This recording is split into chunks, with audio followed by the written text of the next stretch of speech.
نحمدہ ونصلی علی رسولہ الکریم اما بعد اعوذ باللہ من الشیطان الرجیم رب اشرح لی صدری ویسر لی امری واحلل عقدۃ من لسانی یفقهوا قولی رب زدنی علما ربنا فقہنا فی الدین اللہم انی اسألک علما نافعا وعملا متقبلا ورزقا طیبا واسعا۔ السلام علیکم ورحمۃ اللہ وبرکاتہ۔ آج جو ہے ہمارا پارہ نمبر 21 ہے،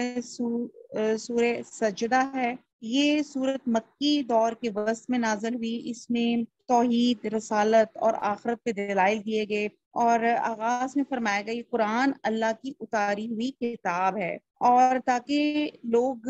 جو ہے یہ مقصد سمجھ لیں۔ بہرحال یہ ہم چلتے جائیں گے اور ہمیں پتہ چل جائے گا کہ اس صورت میں اور کیا کیا اللہ سبحانہ تعالیٰ نے مینشن یہاں پہ کیا ہوا ہے۔ اعوذ باللہ من الشیطان الرجیم، بسم اللہ الرحمن الرحیم۔ یہ سورہ سجدہ کی اس کی 30 آیات ہیں، مکی صورت ہے، 3 رکوع ہیں، اور ہم شروع کرتے ہیں اللہ کا نام لے کے جو بڑا مہربان اور نہایت رحم کرنے والا ہے۔ الف لام میم، یہ حروف مقطعات ہیں جن کا میننگ اللہ سبحانہ تعالیٰ کے علاوہ کسی کو پتہ نہیں۔ بہرحال ان کی پڑھنے کی بہت فضیلت ہے، اور ہر ایک لفظ پڑھنے پر آپ کو 10 نیکیوں کا ثواب ملتا ہے۔ تنزیل الکتاب، تنزیل تنزل، نازل نازل کیا گیا ہے،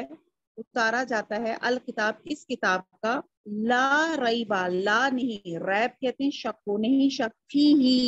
فی میں، اور ہی اس میں، من رب العالمین، من طرف سے، رب العالمین رب تمام جہانوں کا۔ تو با محاورہ دیکھتے ہیں، اس میں کچھ نہیں، اس کتاب کا نازل کیا جانا تمام جہان کے پروردگار کی طرف سے ہے۔ اس آیت کی جو میں نے بھی پڑھی ہے، آیت سورہ سجدہ کی آیت نمبر 2، اس کے کہتے ہیں کہ 2 میننگز ہو سکتے ہیں، اور دونوں ہی درست ہیں۔ ایک تو ترجمے سے واضح ہے کہ لا ریبا فیہ، اس میں کوئی شک ہی نہیں ہے کہ یہ کتاب اللہ سبحانہ تعالیٰ کی طرف سے نازل شدہ ہے۔ ایک تو یہ ایویڈنٹ اس کا مطلب ہے، اور دوسرا مطلب یہ ہے کہ یہ کتاب جو اللہ سبحانہ تعالیٰ کی طرف سے نازل شدہ ہے، اس میں کوئی شک و شبہ کی گنجائش نہیں ہے۔ تو اس آیت میں دراصل مشرکین مکہ کے کئی اعتراضات کا جواب آ گیا، کیونکہ وہ کہتے تھے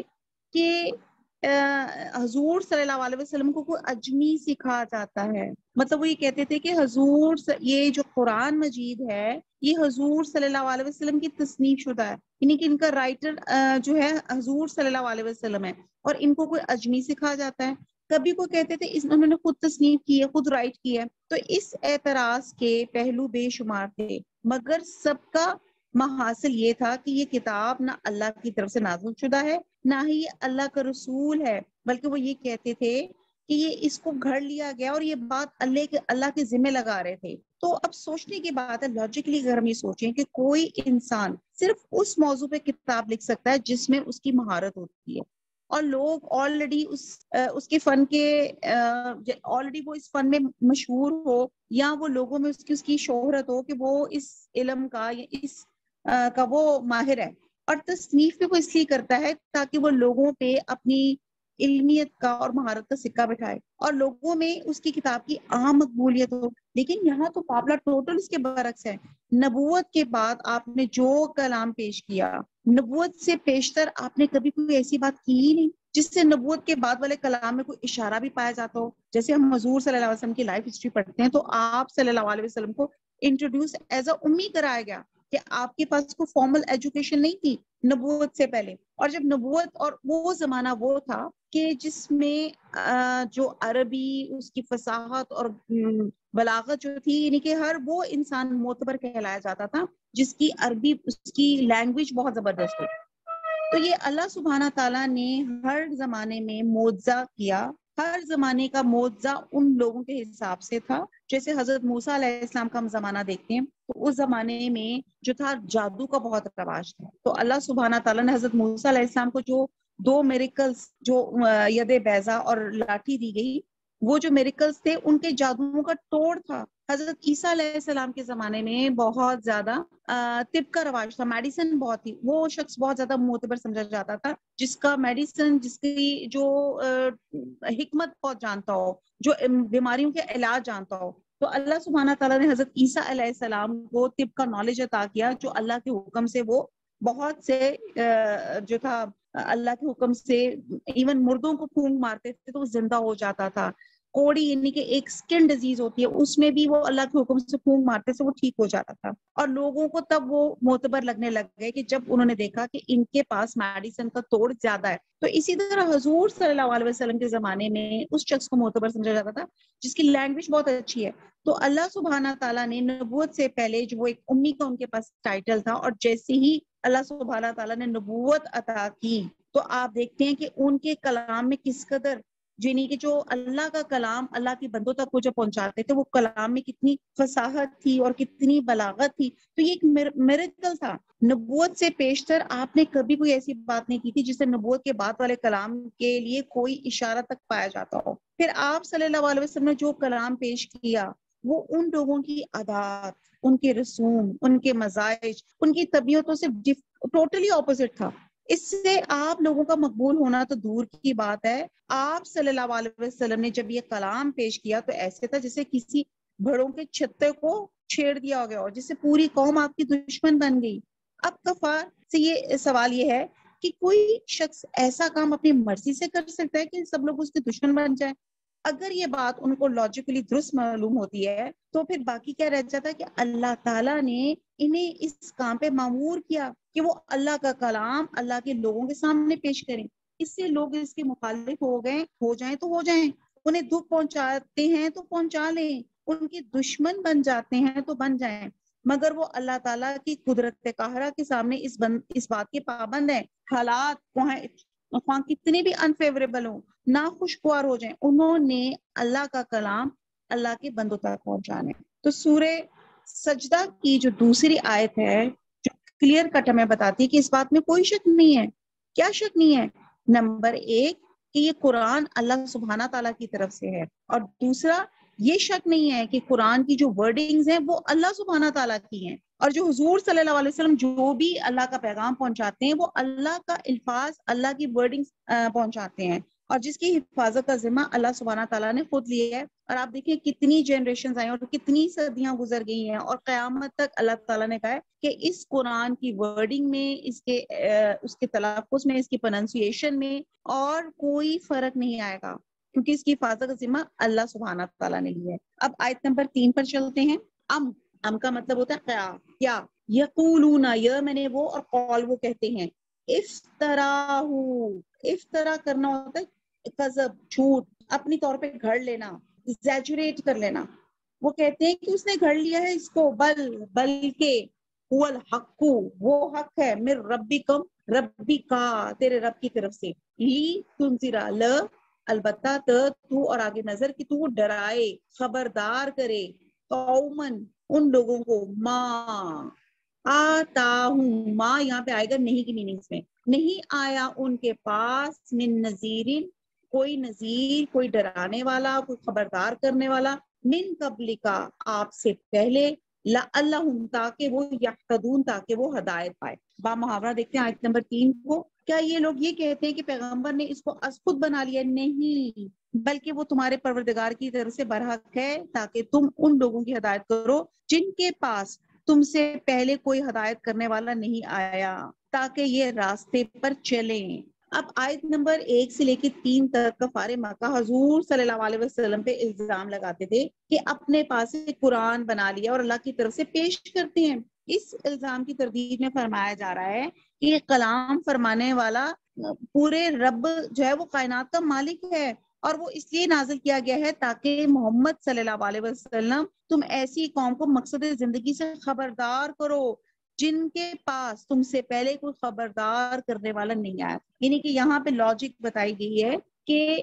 تاکہ حضور صلی اللہ علیہ وسلم لوگوں کو خبردار کریں، ڈرائیں. اب ہم دیکھتے ہیں اس کو تھوڑی سی ہسٹری دیکھتے ہیں کہ عرب میں حضرت ابراہیم علیہ السلام سے مدتوں پہلے حضرت ہود علیہ السلام قوم عاد کی طرف آئے، حضرت صالح علیہ السلام قوم سمود کی طرف مبعوث کیے گئے، اور اس کے بعد حضرت ابراہیم علیہ السلام اور حضرت اسماعیل مبعوث ہوئے، اور پھر ان کے بعد حضرت شعیب علیہ السلام پیدا ہوئے، اور باقی زیادہ تر انبیاء شام اور فلسطین کے علاقے میں پیدا ہوئے، شام اور فلسطین کے علاقے میں مبعوث ہوئے. اور حضرت شعیب علیہ السلام اور حضور صلی اللہ علیہ وسلم کے درمیان 2000 سال کا لگ بھگ کا فاصلہ ہے.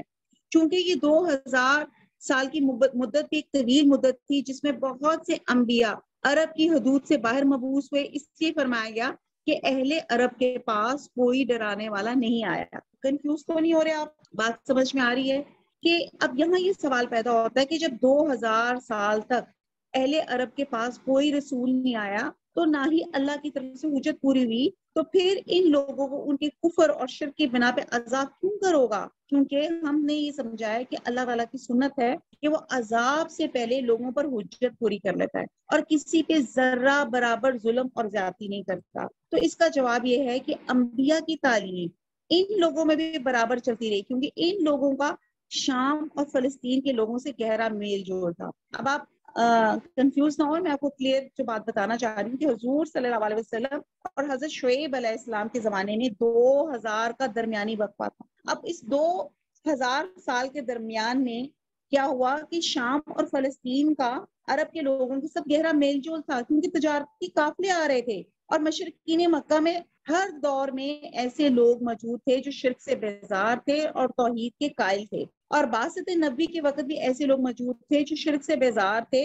اور یہ تمام یہ جو قتل اور لڑائی جھگڑے اور ان تمام چیزوں سے جو تھے متنفر تھے، لیکن انہیں کوئی واضح راہ نہیں مل رہی تھی اور نہ ہی ایسے لوگوں کے باہمی اتحاد کی کوئی صورت ممکن تھی. تو ایسے لوگوں کو جب ایک پیغمبر کے مبعوث ہونے کی خبر ملی تو گویا ان لوگوں کے دل کی مراد بھر لے آئے اور وہ فوراً اسلام لے آئے. اور کہا جاتا ہے ان میں سر فہرست جو تھے ورقہ بن نوفل ہیں، جو بعثت کے بعد صاحب فراش تھے اور جلد ہی فوت ہو گئے اور انہیں باقاعدہ اسلام لانے کا اعزاز حاصل نہ ہو سکا. باقی حضرت ابو بکر صدیق رضی اللہ تعالیٰ عنہ تھے، حضرت عثمان بن مطعون تھے، حضرت صہیب رومی تھے، حضرت ابو ذر غفاری تھے، حضرت سعید بن زید بن عمر بن نفیل رضی اللہ تعالیٰ عنہ وغیرہ، سب کے سب شرک سے بیزار تھے اور موحد تھے، یعنی کہ فوراً اسلام لے آئے. اور پھر ہم دیکھتے ہیں کہ بے شمار موحد ایسے بھی ہمیں تاریخ میں ملتے ہیں جو آپ کی بعثت سے پہلے فوت ہو چکے تھے، اور یہ سب انبیاء بنی اسرائیل کی تعلیمات کا اثر تھا. تو کہنے کی بات یہ ہے، اس تیسری آیت میں اللہ تعالیٰ فرما رہے ہیں کہ یہ لوگ کہتے ہیں کہ پیغمبر نے اس کو خود بخود تصنیف کر لیا، اس قرآن کو، اور یہاں پہ جو دوسری آیت میں تھی وہ اسی کو تاکید میں یہ تیسری آیت ہے کہ یہ اللہ کی طرف سے ہے جو برحق ہے، اور ان لوگوں کو ہدایت کرو جن کے پاس تم سے پہلے ہدایت کرنے والا نہیں تھا، تاکہ وہ صحیح. یہاں پہ مقصد سمجھا دیا گیا. آیت نمبر 4، اللہ الذی وہ ذات ہے، خالقہ جس نے پیدا کیا، السماواتی آسمانوں کو، والارض اور زمین کو، وما اور بین درمیان، ہما ان دونوں کے درمیان تھا، فی ستاتے فی میں ستاتے 6 ایام دن، ثم استوی پھر استقیم ہوا، اللہ اوپر عرش کے، ما نہیں، لکم تمہارے لیے، من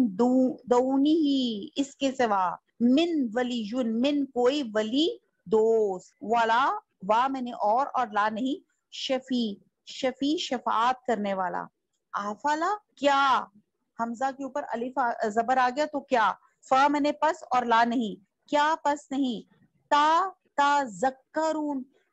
تم آگے ذکر نہیں کرتے، تم نصیحت نہیں پکڑتے. آیت نمبر 4 میں ہے با محاورہ، اللہ ہی وہ ہے جس نے آسمانوں اور زمین اور جو چیزیں ان دونوں میں ہیں سب کو 6 دنوں میں پیدا کیا، عرش پہ قائم ہوا، اس کے سوا تمہارا نہ کوئی دوست ہے نہ سفارش کرنے والا، کیا تم نصیحت نہیں پکڑتے. اب یہاں پہ اللہ تعالیٰ کی تخلیق اور تمام چیزوں کے بارے میں بتایا جا رہا ہے، یعنی کہ وہ ہستی اتنی زبردست ہے کہ پوری کائنات کو عدم سے وجود میں لا سکتی ہے، اور اس کے مقابلے میں تمہارے یہ معبود جنہیں تم سرپرست اور سفارشی بیٹھے ہو وہ تمہارے کسی کام نہیں آ سکتے. یہ اتنی موٹی سی بات تمہیں سمجھ نہیں آ رہی. تو اللہ تعالیٰ یہاں بتائے کہ اللہ وہ ذات ہے جس نے ہمیں تو ایک آسمان اور ایک زمین کا پتہ ہے، اور اس ایک آسمان اور ایک زمین کو ابھی تک آج کل کے ہمارے ریسرچ کرنے والے، ایسٹرونومی کرنے والے، بہت جتنے بھی تحقیقات اور سائنسدان بیٹھے وہ ہمارا ایک آسمان اور ایک زمین کو ایکسپلور نہیں کر سکے، اور یہاں اللہ تعالیٰ نے 7 آسمان اور 7 زمینیں بنائی، اور جو کچھ ان کے درمیان میں ہے سب کو 6 دن میں پیدا کیا۔ اب وہ واللہ عالم وہ 6 دن وہ کون سے تھے، آج کے 6 دن جو آج کے ہمیں، یا واللہ عالم وہ 6 دن جو اللہ کے حساب سے وہ 6 دن ہیں۔ اور اب یہاں پہ جیسے کہتے ہیں کہ اہل دنیا کے حساب کے مطابق ہو سکتا ہے وہ ایک دن 1000 سال کی مدت کا ہو، تو گویا فرشتوں کو 1000 سالہ پروگرام اللہ نے دیا اور وہ یہ کام سر انجام پا چکا ہے، تو پھر اگلا 1000 سال کا پروگرام جو ہے فرشتوں کے حوالے کیا جاتا ہے۔ تو بہرحال اللہ وہ ذات ہے جس نے زمین اور آسمان کو 6 دنوں میں قائم کیا، پھر وہ عرش پر استوا ہوا، اور پھر بتایا جا رہا ہے کہ پھر جب ڈے آف اکاؤنٹیبلٹی آئے گی، جب اللہ کے سامنے آپ حاضر ہوگے، تو آپ کا نہ کوئی دوست ہوگا نہ سفارش کرنے والا ہوگا۔ تو پھر اللہ تعالیٰ کہہ رہے ہیں کہ پھر تمہیں عقل نہیں آتی، تم نصیحت نہیں پکڑتے کہ آج اس دنیا میں آپ کا سفارشی، آپ کا دوست، آپ کا نیک عمل ہے، آپ کا سفارشی آپ کا قرآن کا پڑھنا ہے۔ وہ کہتے ہیں نا کہ قرآن جب آپ انسان کو قبر میں اتارا جائے گا، اس قبر کی تنہائی میں سب سے آپ کا بہترین ساتھی کون ہوگا؟ بہترین ساتھی وہ ہوگا جو آپ کا قرآن ہوگا، جو آپ قرآن پڑھا کرتے تھے۔ تو اب یہاں پہ بتایا جا رہا ہے کہ ہم سمجھتے ہیں کہ اللہ کا جو دن ہے تو یہ معاملات، یہ چیزوں کو ہم سمجھ نہیں سکتے کہ وہ 6 دن کیا تھے، کیسے تھے، تو بہرحال یہ اللہ ہی جانتے ہیں کہ وہ کیا تھے۔ بہرحال اللہ تعالیٰ نے بتا دیا کہ 6 دن میں اللہ تعالیٰ نے زمین اور آسمان قائم کر دیا۔ اس کے لیے میں اکثر کہتی ہوں اللہ تعالیٰ تو کن فرماتے، کن ہو جا تو وہ ہو جاتا، لیکن اللہ تعالیٰ کیا بتانا چاہ رہے ہیں کہ اللہ تعالیٰ بتانا چاہ رہے ہیں کہ آہستہ آہستہ تدریج کے ساتھ اللہ تعالیٰ نے ہر چیز بنائی، اور اس میں رہتی دنیا کی اللہ تعالیٰ نے گروسری رکھی، اس لیے اللہ تعالیٰ نے آرام سے 6 دن کے اندر یہ دنیا بنائی۔ آگے ہم دیکھتے ہیں آیت نمبر 5، یدبرو، یہ میں نے وہ، اور آگے تدبر، وہ آگے وہ تدبیر کرتا ہے، الامرا، امر کام کی، من السمائی، آسمان سے، الی الارض، طرف زمین کے،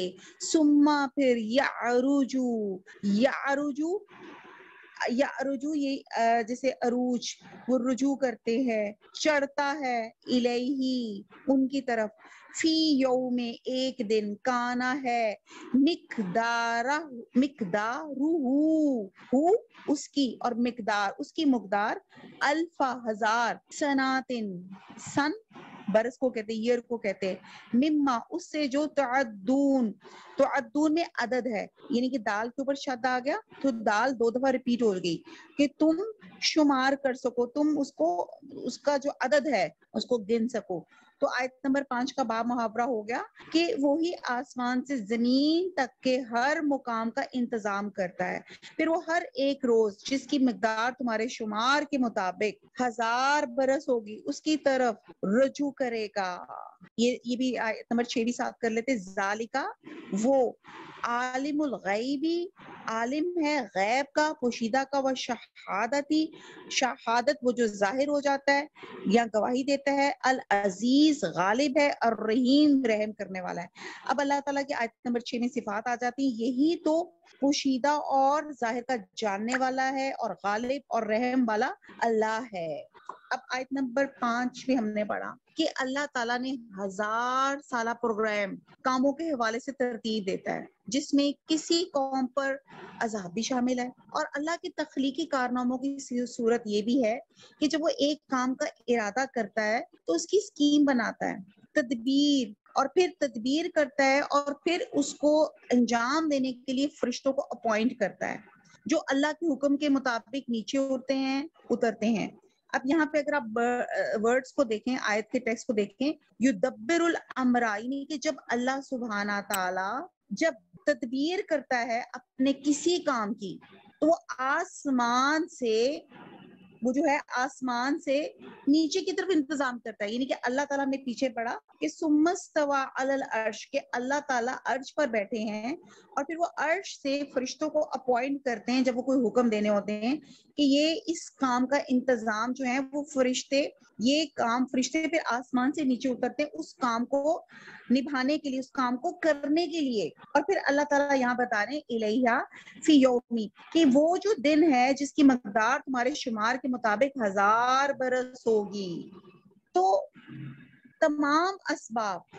ظاہری باطنی، ہاں زمین سے ہو یا آسمان پہ ہو، سب کے سب خود بخود جمع ہو کر اس کام کی تکمیل میں، مینجمنٹ میں لگ جاتے ہیں. اور ایک دن میں جب یہ کام مکمل ہو جاتا ہے تو فرشتے پھر اللہ کے حضور پیش ہو کے اس کی تمام روادات پیش کرتے ہیں. یہ جو آگے لفظ ہے نا مقدار الف سنۃ مما تعدون ذالک، کہ یہ آپ اللہ تعالیٰ کے پاس رجوع ہو کے اس کی تمام روادات پیش کرتے ہیں. اور یہ ایک دن اہل دنیا کے حساب کے مطابق 1000 سال کی مدت ہوتی ہے. گویا فرشتوں کو اللہ تعالیٰ 1000 سالہ پروگرام اللہ تعالیٰ دیتے ہیں، اور جب یہ کام سر انجام پا چکا ہے تو پھر اگلا 1000 سالہ پروگرام جو ہے وہ فرشتوں کے حوالے کیا جاتا ہے. اس آیت میں دراصل ان مشرکوں کے اس اعتراض کا جواب تھا جو یہ بات مصر تھے اس بار پہ فورس کرتے تھے اور نبیوں سے کہتے تھے کہ جس عذاب کی تم دھمکی دیتے وہ آتا کیوں نہیں ہے، یہ تم اسے ہم پر لے کر کیوں نہیں آتے. اس کا جواب یہ ہے کہ اس 1000 سالہ پروگرام میں کسی قوم پر عذاب آنے کا پروگرام بھی شامل ہوتا ہے، اور وہ پروگرام کے مطابق اپنے وقت مقرر پہ آتا ہے. اس میں کسی بھی طرح کی تقدیم اور تاخیر، یعنی کہ ذرا بھی ایک سیکنڈ کی ایک سیکنڈ آگے یا ایک سیکنڈ کم نہیں ہو سکتا. جو اللہ تعالیٰ نے جس سیکنڈ پہ جو عذاب کسی قوم پہ لکھا ہوا ہے وہ ضرور آئے گا. لیکن اصل بات یہ ہے کہ اللہ تعالیٰ اپنے سارے کام سوچے سمجھے پروگرام کے مطابق بروئے کار لاتا ہے، اور تمہاری جلدی مچانے کا کچھ فائدہ یا اثر نہیں ہوگا. یا آپ دیکھیں کہ اللہ سبحانہ تعالیٰ جو تمام کائنات کا خالق ہے، مالک ہے، وہ ہر کام کرنے سے پہلے اس کو پراپر پلان کرتا ہے، پھر پلان کرنے کے بعد اپوائنٹ کرتا ہے کہ کون فرشتے اس کو بہترین طور پہ پرفارم کر سکتے. تو یہ ہمارے لیے بھی ایک نصیحت ہے کہ ہم بھی جب کوئی کام کریں تو یہ نہ سوچا آئے گی تو دیکھی جائے گی. تو یہاں پہ بات یہ ہے کہ ہم نے ہر کام کو، ہم کے پروگرام کو اللہ تعالیٰ کی، اور جو خاص طور پہ اللہ اور اس کے رسول کے احکامات ہے اس کو ہم سوچ کے کریں کہ اللہ تعالیٰ نے تمام کام کو اتنی پلاننگ کے ساتھ کرتا ہے. تو ہم کیسے سوچتے ہیں کہ ہمیں بھی جنت بغیر کسی کام کے، بغیر کوئی عمل صالح کے ہمیں ایسے مل جائے گی. اور جو ہم لوگ یہاں پہ شور مچاتے ہیں کہ جس عذاب کی جلدی مچا رہے ہیں، یا اکثر جو تھے نا کفار یہ کہتے تھے وہ کب آئے گا، تو وہ اس کا بھی اللہ تعالیٰ نے وقت مقرر کیا ہوا ہے، وہ جلدی مچانے سے نہیں آئے گا. یعنی کہ آیت نمبر 6 میں ہے، یعنی کہ وہ ہستی جو اتنے بڑے بڑے کارنامے انجام دیتی ہے، جس کا علم لامحدود ہے، ہر چیز کی ماہیت، اس کی کیفیت، اس کی تمام چیزیں، اس کا علم اللہ تعالیٰ کے علم کو تو کوئی احاطہ کر ہی نہیں سکتا. اور کوئی چیز اتنی قدرت، یعنی کہ کوئی ایسی ہے نہیں کہ اپنی مرضی کے مطابق کام کر سکتی ہو. تو اور ساتھ ساتھ اللہ تعالیٰ یہ بھی بتا رہے ہیں کہ اللہ تعالیٰ جو عالم الغیب ہے اور وہ ظاہر و چھپے سب کو چیزوں کو جانتا ہے، تو وہ غالب بھی ہے، وہ رحم کرنے والا بھی ہے، وہ اپنے مخلوق پہ رحیم بھی ہے اور شفیق بھی ہے. آیت نمبر 7، الذی، وہ جس نے، الذی وہ ذات جس نے احسنا خوب بنایا، کلا شیئن ہر چیز کو، خلق کیا ہو اس کو، بدا یہ لفظ جو ہے نا بدا اور ابتدا کی، یہ میں تفسیر میں سمجھاتی ہوں. بدا خلق الانسانہ،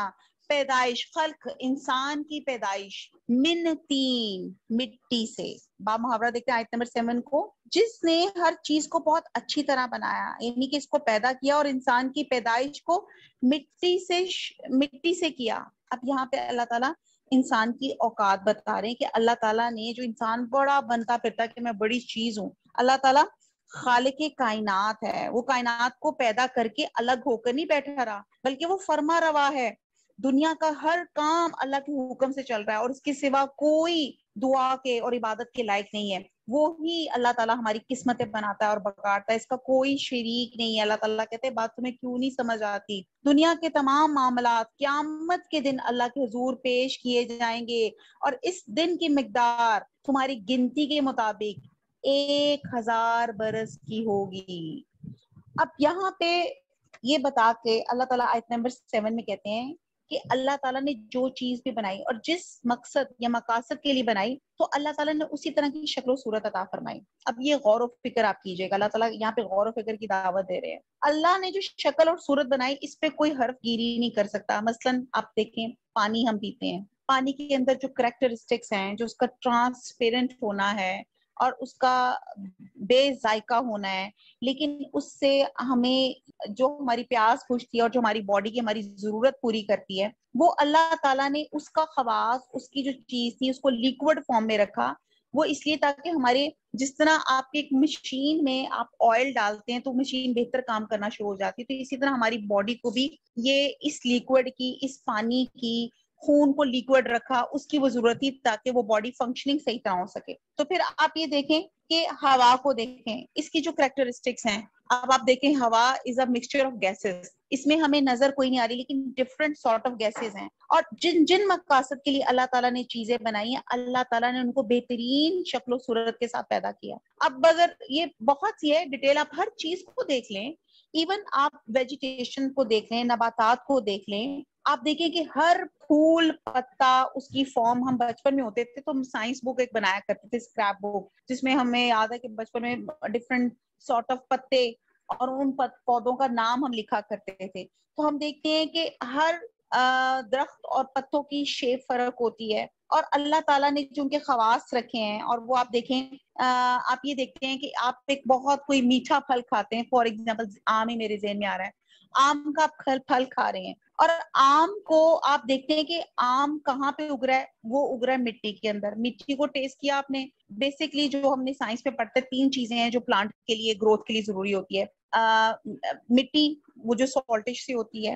پانی جو ٹیسٹ لیس ہوتا ہے، سن لائٹ جو اس کی رے اور جو اس کی پتہ نہیں کیا اس میں سے کیا اس کو ملتا ہے، اور وہ تینوں سے مل کر جب اس میں سے، اس بیج میں سے شوٹ نکلتا ہے، روٹ نکلتی ہے، اور وہ سٹیم بنتا ہے اور پھر بڑا درخت بن جاتا ہے۔ اس کے آپ پتوں کی شیپ دیکھیں، اس کے بعد پھل کی شیپ دیکھیں، آپ درمیان میں اس درخت کو کہیں بھی کاٹ کر دیکھ لیں، اس کو کھا کر دیکھ لیں، آپ کو کہیں میٹھا نظر نہیں آئے گا۔ اور میٹھا کہاں جائے گا؟ وہ اس پھل کے اندر ہی آئے گا، سارا کانسٹیٹیوٹ اس کا جو رس ہے سارا اس پھل کے اندر آئے گا۔ یہ کون ذات ہے جو اتنی زبردست خوبصورتی کے ساتھ ایک چیز، ایک درخت بنا رہی ہے کہ اس کی تمام میٹھا جو ہے اس پھل کے اندر آ رہا ہے، حالانکہ وہ توانائی، انرجی اس مٹی سے لے رہی ہے، اس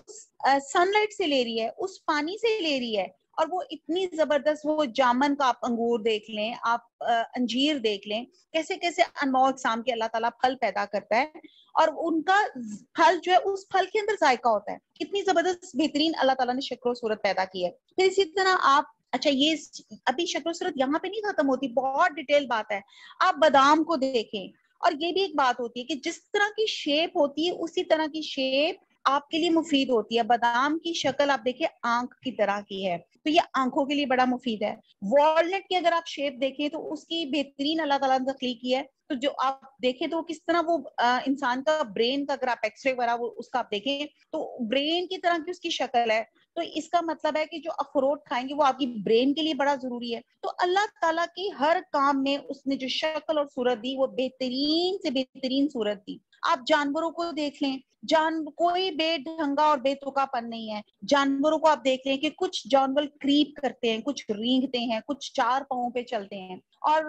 کچھ اچھل اچھل کے چلتے ہیں، کچھ 2 ٹانگوں پہ چلتے ہیں، کچھ 4 ٹانگوں پہ چلتے ہیں۔ تو اللہ تعالیٰ نے ہر جانور کو بھی ایک اس کی اسپیسیفک شکل اور صورت عطا فرمائی۔ جیسے ایک بلی ہے، وہ اچھل کر اس کی جو اس کا جسم، اس کا ویٹ اور اس کی شکل و صورت، اس کے پنجے، اس کے پاز کے اندر جو نیلز ہیں وہ اس لیے رکھے گئے کہ جب وہ درخت پہ کرے تو اس کے نیل سے وہ درخت کو پکڑ لے، ہولڈ کر لے اور وہ اس کے اوپر چلے جائیں. تو ہر چیز کو اللہ تعالیٰ نے، ریبٹس کے اللہ تعالیٰ نے ایسے رکھی، وہ بروز بناتے ہیں کہ وہ زمین میں کھود کر اپنی جو گھر بناتے ہیں. تو اللہ تعالیٰ نے ان کو ہیبیٹیٹ، ان کا جو سروائیول موڈ ہے اس حساب سے ان کی شکل و صورت رکھی. بہرحال اب اگر ہم ایک ایک جانور، ایک ایک پودے، اللہ کی بنائی ہوئی ایک ایک چیز کو آپ دیکھیں گے تو ہم حیران اور پریشان ہو جائیں گے کہ اللہ سبحانہ تعالیٰ نے کیا کیا کس طرح کی چیزیں بنائی. پھر ہم دیکھتے ہیں کہ اسی طرح انسان کو دیکھ لیں آپ، اور آپ انسان کو دیکھیں تو آپ حیران ہو جائیں گی کہ انسان کو اللہ تعالیٰ نے کیسے بنایا. انسان کے پورے جسم کا ایک ایک آرگن کا آپ کا یہ حال ہے. آپ یہ دیکھیں، انسان نے سر بنایا اوپر، پاؤں بنائے نیچے. آپ امیجن کریں پاؤں سر پہ لگا دیتا اور سر لگا دیتا نیچے، تو سوچے کیسا لگتا. آپ دیکھتے نا، سننے میں آتے ایک عجیب الخلقت بچہ پیدا ہوا، اس کا یوں تھا، یا 3 آنکھیں تھیں یا 4 ہاتھ تھے، واٹ ایور. تو اللہ تعالیٰ نے انسان کو کس قدر خوبصورت بنایا. ہم کہتے ہیں کہ خوبصورتی شاید گورا رنگ یا بڑی آنکھیں یا سڈول جسم میں آتی ہے، لیکن اللہ تعالیٰ نے یہاں پہ جو اللہ تعالیٰ بتایا نا، کہ جہاں پہ جو لفظ اللہ تعالیٰ نے استعمال کیا کہ وَبَدَأَ خَلْقَ الْإِنسان. جی، ہم بات کر رہے تھے کہ اللہ تعالیٰ نے بہترین انسان کو شکل و صورت میں بنایا. اب انسان کی آپ باڈی کا ایک ایک آرگن دیکھ لیں، آپ ایک ایک آرگن دیکھ لیں تو آپ سوچیں کہ اللہ تعالیٰ نے کیا خوبصورتی سے بنایا. آنکھ کو پراپر اس کی پلیسمنٹ ہے، کانوں کی پراپر پلیسمنٹ ہے، ناک ایک درمیان میں پلیس کیا. اور اگر آپ یہی دیکھیں، یہی پلیسمنٹ اگر گڑبڑ ہو جائے، آنکھیں کہیں اور لگ جائیں، کان ناک پہ آ جائے، ناک کان پہ چلا جائے، تو آپ دیکھیں گے کہ انسان کس قدر عجیب و غریب لگے گا. اب اللہ تعالیٰ کی مصلحت ہے ہر کام میں. اللہ تعالیٰ جو انسان کو بنایا، اس کی جو بیلنسنگ ہے، 2 ہاتھ 2 پاؤں اور ناک درمیان میں رکھا، سر درمیان میں رکھا، کس طریقے سے اللہ تعالیٰ نے خوبصورت طریقے سے اللہ تعالیٰ نے انسان کو بنایا. پھر اللہ نے آنکھ دیکھنے کے لیے بنائی، کان سننے کے لیے بنائے. تو اس مقصد کے لیے جو شکل اللہ نے آنکھ اور کان کی بنا دی، یہی اس کے لیے بہتر بھی ہے اور خوبصورت بھی ہے. آنکھ کو اگر آپ غور سے دیکھیں، جیسے اس کا کارنیا ہے اور جو اس کی جو فلوئڈ ہے، اور جس طرح اللہ تعالیٰ نے اس کی حفاظت کے لیے آئی لڈ کو رکھا گیا کہ اس کو بار بار پلک جھپک کے اس کی گرد آنکھوں کی صاف کرتی رہے. پھر کان کو آپ دیکھیں کیسے یوسٹیچین ٹیوب، اور کس طرح اس کے اندر کا ایئر ڈرم ہے، کس طرح وہاں پہ اسی میکانزم کو دیکھ کر لوگوں نے یہ فون اور تمام چیزوں کو بنانا شروع کیا انسان کی ایئر کی میکانزم کو دیکھ کر. تو بات یہ ہے کہ اللہ تعالیٰ نے کس قدر زبردست انسان کا ایک ایک آرگن بنایا، اور بنایا کس طرح؟ من تین، مٹی سے. اچھا، یہاں پہ ایک لفظ تھا جو میں نے آپ سے کہا تھا، تفسیر میں بتاؤں گی، بدا و بدا. اچھا، بدا کہا جاتا ہے یہ ابتدا کی، یہ ایسی ابتدا کی کہ اس سے پہلے کوئی سیمپل نہیں تھا. جو سب سے اور زیادہ حیرت انگیز اور غور و فکر کی بات ہے کہ اللہ سبحانہ تعالیٰ نے جب انسان بنایا تو اس سے پہلے کوئی ایسا نمونہ، کوئی ایسا سیمپل موجود نہیں تھا. شاید اگر آپ کنفیوز ہو رہے تو میں ایکسپلین یوں کروں گی کہ جیسے ایک انسان کیک بناتا ہے تو اگلی دفعہ کیک اور اچھا بنائے گا، کیونکہ اس کو پتا ہے کہ انگریڈینٹس کیا ہیں اور کس طرح کیک میں کیسے بناؤں تو بہترین کیک بنے. تو کہنے کی بات ہے کہ انسان کا اگلا کیک اس سے شاید زیادہ بہتر بنے. تو اور کیک کی ریسیپی اس نے یوٹیوب میں دیکھ لی، کہیں نہ کہیں سے اس نے یوٹیوب سے حاصل کر ہی لیا، کسی دوست سے پوچھ لی. تو انسان کو جب اللہ تعالیٰ نے تخلیق کیا تو انسان کا وجود ہی نہیں تھا، ابتدا کی اللہ تعالیٰ نے، یعنی کہ انسان اس سے پہلے کوئی نمونے میں تھا ہی نہیں. تو اللہ خالق ہے، اللہ تعالیٰ نے بغیر نمونے کے انسان کو بنایا، اور بنایا کس سے؟ مٹی سے. وما علینا الا البلاغ. سبحانک اللہم وبحمدک، نشہد لا الہ الا انت، نستغفرک ونتوب الیک. والسلام علیکم ورحمۃ اللہ وبرکاتہ.